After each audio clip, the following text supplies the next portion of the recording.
O drama é muito interessante. Mais importante o mistério. Ele ficou meio perdido em relação ao que ele ia fazer com aquilo. Primeiro ainda tá intocável pra mim, pelo menos. Olá pessoal, sejam bem-vindos a mais um vídeo do 4,5. E hoje a gente vai falar sobre Vivo ou Morto, o novo filme da franquia Knives Out. E discutir tanto o que a gente achou do filme, quanto como ele se encaixa nessa saga detetivesca do Rian Johnson. And then, that's it!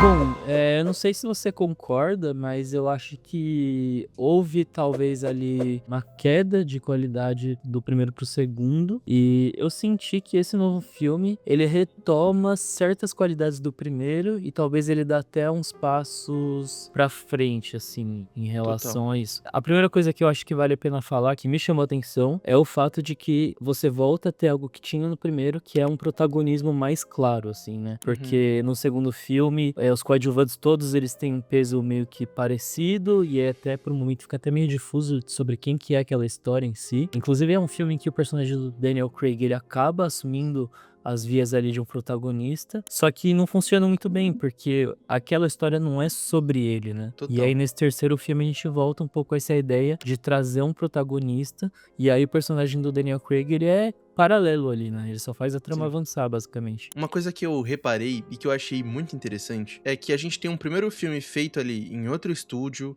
outra estrutura, o que parecia ser um tiro único, e aí depois vem a Netflix, compra a franquia inteira, já bota 2 filmes no forno, e aí eu sinto que agora nesse terceiro filme é ele de fato fundamentando as bases do que vai ser Knives Out, tá ligado? E eu concordo muito com você essa questão do protagonismo, né? De como funciona esse holofote que o filme dá pros personagens. É quase um caso de coprotagonismo. Você não pode falar que o Daniel Craig não é o protagonista, porque ele é meio que esse grande ser movimentador da narrativa, mas ao mesmo tempo, tanto nesse filme quanto no primeiro filme, eu sinto que ele tem menos tempo de tela do que a pessoa que ele tá ajudando, tá ligado? Eu acho que é uma questão assim. Você tá vendo nesse filme claramente a história do personagem do Josh O'Connor, né? O filme é totalmente sobre ele, assim, né? Inclusive, eu acho que isso, na minha opinião, é o grande ponto alto do filme e o que, inclusive, me faz pensar, os 2 primeiros filmes, eles são filmes que caíram especialmente quando eu fui reassistir eles, assim. Porque eu acho que como são filmes de mistério, a partir do momento que você sabe a resolução daquilo, ele acaba perdendo, assim, muito do apelo que ele tem quanto uma experiência mesmo, né? Nesse filme, como eu acho que ele é o filme que melhor trabalha o personagem principal, ele acaba tendo mais esse valor de reassistido, assim. O drama é muito interessante, assim, você acompanhar esse personagem que ele tem um trauma envolvendo a vida dele, tem uma relação com a religião que existe em função desse trauma, e você vai vendo ali ele se desenvolver pro tipo de padre que ele precisa se tornar no final do filme, né? E eu acho que isso ressoa muito, muito bem, com cenas que são muito, muito fortes, né? Inclusive a cena que eu vi bastante gente falar, inclusive, que ele liga para aquela mulher, e aí ele tá ali pensando no mistério, mas ele para e começa a falar com ela. Momentos muito fortes que não se valem só do quem fez aquilo, como é que vai se solucionar tudo isso, né? Will you pray for me?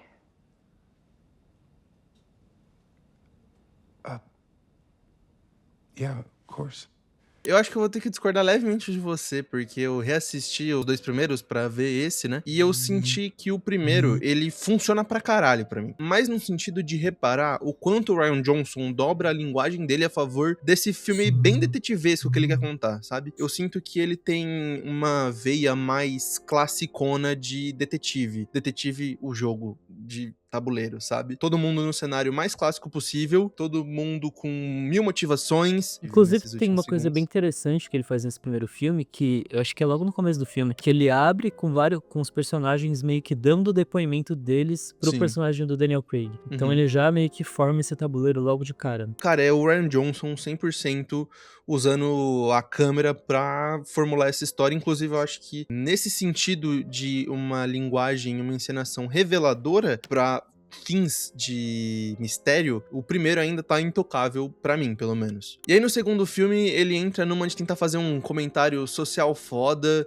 e aí eu acho que perde um pouco dessa veia interessante, de fato, de ter um respiro novo. Agora, nesse terceiro, eu acho que ele consegue unir esses dois mundos, assim. Tem um mistério interessante, cativante, porque é meio que isso que ele tá vendendo, no final das contas. Ao mesmo tempo que ele tem uma narrativa, um significado, algo pra entregar através desse mistério, que é até mais importante do que o mistério no final do filme, né? Inclusive, você até falou disso, do segundo filme ser mais nesse sentido de crítica social foda e de, tipo, de uns comentários meio ácidos ali. Eu não sei até que ponto isso é algo que, não que seja uma imposição, mas é algo que tem uma relação com o fato da franquia ter ido pra Netflix, tá ligado? Uhum. Talvez dele tentar ser algo um pouco mais moderno, um pouco mais conectado com as pessoas, mas eu acho que isso pode ser um pouco uma distração, às vezes, ali do que realmente vai deixar o filme forte, que são os personagens, é um mistério. Então acho que esse filme novo retoma bastante isso. E outra coisa que ele retoma também, você falou da câmera do Rian Johnson, esses filmes eles são interessantes no geral, num quesito formal, assim, né? Tipo, de tudo, até de encenação. Porque apesar dele tocar em coisas muito discutidas e muito relevantes, talvez, ele tem um exagero ali na encenação. Esses personagens, eles não são naturais, igual na vida Sim. real, digamos assim. 100%. E no próprio visual, assim, existe um exagero, é muito elegante, é muito bonito, mas existe uma coisa, assim, que também foge de um naturalismo, né? Eu acho o primeiro filme que tem uma vibe muito retrô, sabe, naquela casa. E no segundo eu achei que foi pra um lado muito artificial, muito cara de sátira, muito... não encontrou muito tom, sabe? Total. E nesse terceiro, ele não é exatamente igual àquele primeiro, mas ele também volta a essa coisa um pouco mais clássica, um pouco mais elegante. As cenas na igreja são muito bonitas, né? Apesar de você estar vendo filmes tocando em assuntos relevantes e às vezes falando diretamente de coisas que são relevantes atualmente, ele tá preservando um visual quase que retrô pra remeter a esses grandes mistérios clássicos e tal. Tem uma parada que eu acho muito da hora, agora que a gente tá falando mais desse olhar por cima da franquia, que é como o Rian Johnson, ele, independente de qual você gosta mais ou não, ele consegue fazer obras que são, acho que a palavra que eu vou usar vai ser coesas, mas entenda como quiser a partir da descrição. O segundo filme, que é esse que a gente tá colocando como a que a gente menos gosta, ele ainda faz um sentido narrativo por completo.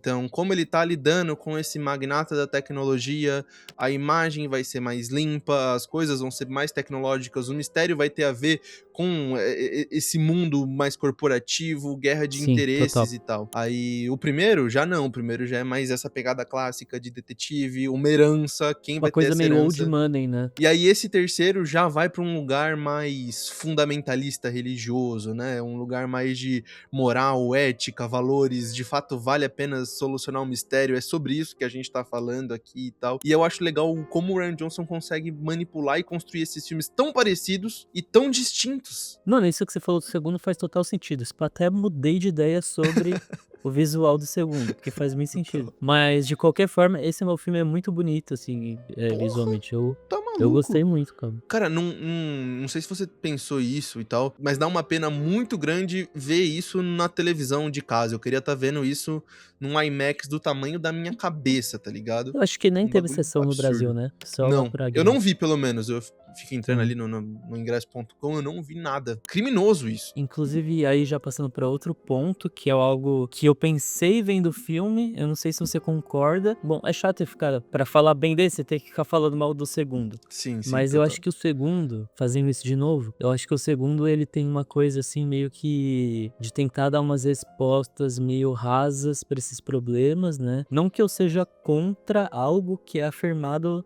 pelo Rian Johnson no segundo, mas ele é um filme um pouco mais superficial no sentido de que ele trabalha questões profundas com uma certa superficialidade, pelo menos na minha Total. opinião. Nesse filme, eu achei muito interessante a forma como ele trata a fé, porque, assim, claramente ele assume um lado, o personagem do Josh Brolin é meio que o vilão do filme, ele tá errado no filme, Uhum. mas eu, que não sou uma pessoa religiosa, inclusive, Achei legal que ele também não vilaniza a fé no filme. Sem entrar em spoiler, mas no final o personagem do Josh O'Connor não precisa renegar aquilo pra encontrar um novo caminho, sabe? Eu acho isso muito interessante, porque ele aponta uma contradição sem dar uma resposta definitiva. E me lembrou, inclusive, o The Last Jedi, que a gente já falou sobre esse filme semana passada. Porque eu acho que o Last Jedi também é um filme que pega em coisas definitivas envolvendo Star Wars e que ele vai Cara, real. embaralhar ali, bagunçar, fazer você pensar naquilo, sem exatamente colocar uma bandeira e falar que aquilo é certo ou errado, algo do tipo. Eu acho que isso não teve em nenhum dos outros dois, assim, Sim, inclusive, sim. sabe? Pra também finalizar minha cota de falar mal do segundo pra falar bem do terceiro, assistindo agora essa revisita, que eu já sabia o que ia acontecer, porque também esses são filmes que te pegam muito pelo mistério, eles são bizarramente envolventes, e talvez esse seja um dos grandes méritos do Rian Johnson pra mim, aquém de toda essa coisa mais evoluída que a gente tenta analisar aqui, se propondo a falar de filmes, tendo um canal de cinema, são filmes envolventes pra caralho, tá ligado? É da hora demais ver o Daniel Craig brincando de Scooby-Doo e meio que isso até basta, dependendo o dia que você tá pra ver o filme. Mas o segundo, cara, eu acho que até em níveis de mistério, do mistério que ele cria, e como ele resolve, especialmente esse mistério, ele é menos interessante. Porque esse é um filme que, tipo, precisa dar o final que os personagens merecem, eu sinto. Ele se constrói muito pra isso, e quando ele sai desse trilho, não fica tão divertido de ver. Parece que ele não te dá essa recompensa que ele ficou o filme todo atiçando. Disruption. Fucking A. Mas aí, em relação a esses personagens, começando a colocar coisas que eu não gostei tanto no filme, eu senti que, em relação aos coadjuvantes, ele ficou meio perdido em relação ao que ele ia fazer com aquilo. Porque eu acho que eles não têm o espaço que eles têm no segundo, mas eles também não são meras peças daquele quebra-cabeça como eles são no primeiro. Eu senti que aqui é um meio termo entre as duas coisas, e às vezes eu não sei se é muita coisa pro filme desenvolver, sabe? Tipo, sei lá, no final, eu não precisava saber o que aconteceu na vida da personagem da Kerry Washington lá, eu nem me importava, Total, sabe?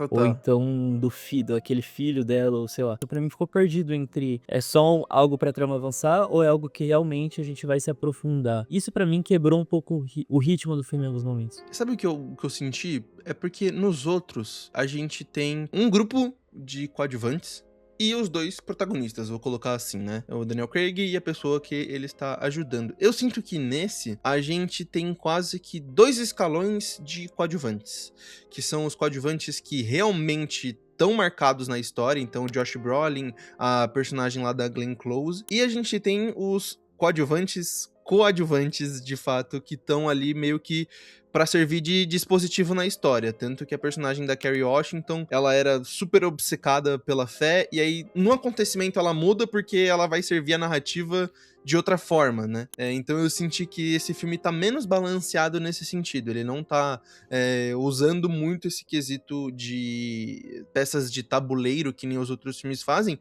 mas eu também acho que isso serve um propósito de achar uma profundidade maior. Eu vi uma entrevista do Rian Johnson falando um pouco sobre o processo de construir o personagem do Daniel Craig, porque parte da graça também é a gente não saber muita coisa desse cara, né? A gente sabe que ele é o detetive mais fodão do mundo, todo mundo sabe quem ele é, o que é muito maluco, porque eu tentei pensar em um detetive que eu conheço, eu não conheço nenhum detetive. E aí como ele constrói esse personagem através do diálogo dele, resolvendo esse mistério com o Josh O'Connor. E aí pra mim, saindo do ponto mais fraco pra você pro ponto mais forte pra mim, é a dinâmica entre o Benoit Blanc e o personagem do Josh O'Connor, que é o... Como é que é? É o Judge? É o padre Judge, né? É. Que, primeiro, Josh O'Connor é um absurdo de ator. Puta que pariu, que divertido que é ver ele. Ele é engraçado, ele é dramático, e aí ele tá contracenando com o Daniel Craig, que é outro monstro. Eu fiquei, Pedro, obcecado nessa dinâmica dos dois. Não, é muito bobo, porque tem ali um lance do Daniel Craig ser o cara que é o cético e tal, e como que eles vão se complementando ali, né? Eu entendo o que você disse sobre os coadjuvantes, mesmo assim eu não sei até que ponto aquilo foi bem resolvido, porque Total.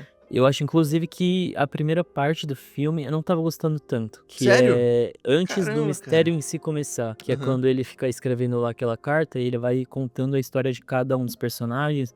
Porque, Sim. tipo, ele conta a história dos personagens, aí depois tem uma hora que ele para pra contar um flashback envolvendo aquela cidade. E aí tem que saber do pai da Karen Washington, que deixou um filho pra ela, aí você fica tipo, nossa, tem muita informação, muita informação. Eu não sei exatamente até que ponto o filme lida muito bem com essa exposição a todo momento. Assim. Pra mim, no geral, ainda é um filme meio expositivo, não no sentido mal, assim, que ele é 100% literal o tempo todo, mas ele ainda é um filme todo com base em informações, e aí você descobre outra coisa, eu descobre outra coisa, e o personagem falando isso, então ele acaba tendo muito apoiado num texto mesmo, numa coisa Perfeito. verborrágica e tal. Eu sinto que tem, talvez, a exposição de um filme desses funciona em duas esferas, né? É muito da hora, pelo menos pra mim, a cena final da grande revelação do detetive, e Rian Johnson vai filmar todos aqueles acontecimentos por outros ângulos e afins e vai montar esse quebra-cabeça. Mas, na mesma medida, mesmo num filme como esse, que a gente já tá com a suspensão de descrença mais pronta, ter um personagem escrevendo uma carta, literalmente contando o que tá acontecendo, talvez não seja tão da hora. Eu acho que eu também